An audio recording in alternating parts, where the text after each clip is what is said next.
For more on how football and other sports leagues will tackle the pandemic is Marc Ganis. He is the president of Sports Corp, a leading sports business consulting firm. Marc, it's good to have you here.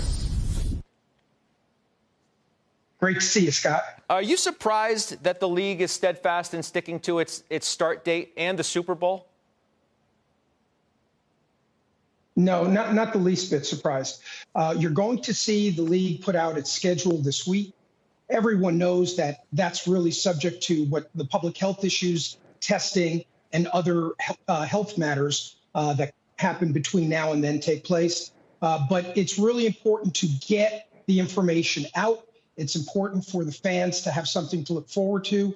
And if things go reasonably well between now and the end of the summer, come September, we'll have a full slate of National Football League games on. A lot of people are certainly hoping for that. Bear with me one second, Marc. I have some breaking news. I want to get back to our Phil LeBeau, who has news regarding United Airlines. Phil?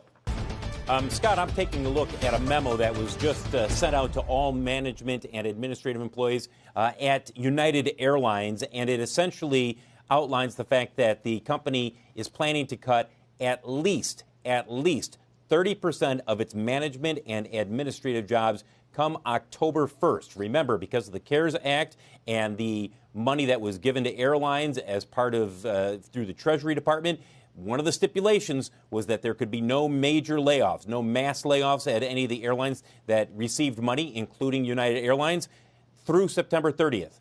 But now we know that United is saying, and they have been talking about this, that they will need to be a smaller airline in so many different ways, and that includes management and administrative jobs. So again, the company telling employees that at least 30% of its management and administrative jobs will be eliminated starting October 1st. Scott? That's interesting, sobering news there, Phil. Thank you.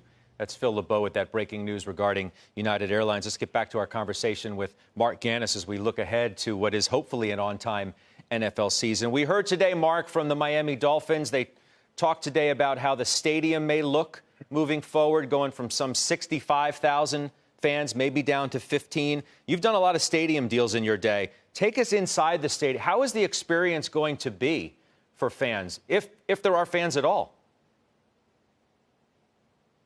Right. Well, the experience is going to be different, especially for this year.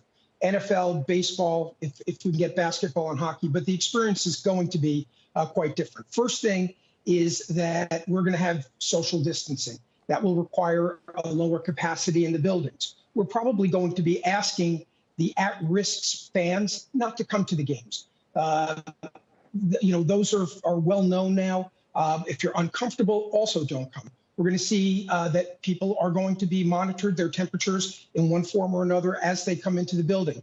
We had something like this after 9/11, where there was a great fear of whether sports facilities and NFL stadiums were going to be subject to terrorist attacks. So we have to both harden the facilities and provide a perception of safety.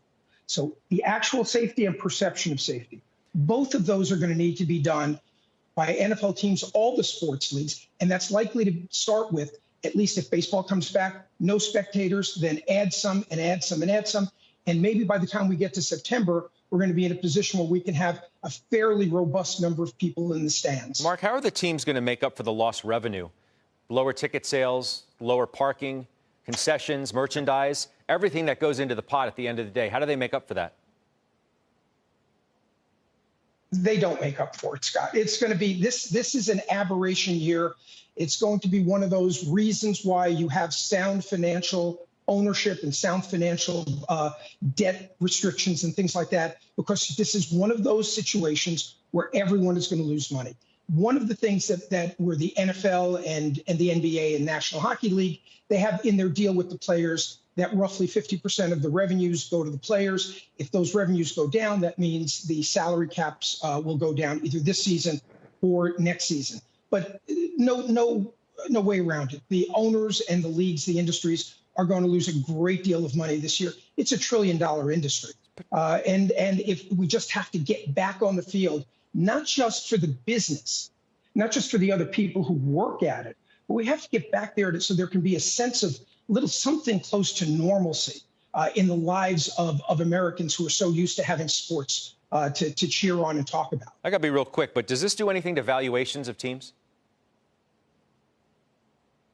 Sure, absolutely. We're going to be looking at this, that it's very likely to have certainly an impact on the growth of valuations of most of the sports leagues. And in some cases, we're going to see that it's going to have some reductions. And you had a guy, Mark Lasry, on at the end of last week. You did a great job by getting the NBA's take that they want to come back. Following your interview, LeBron James came out and said the players want to come back. All of those things are so important so that we can get some momentum building to do it safely with appropriate testing. Need something to cheer about, that's for certain. Marc Ganis, I appreciate your time as always. Thank you for being here.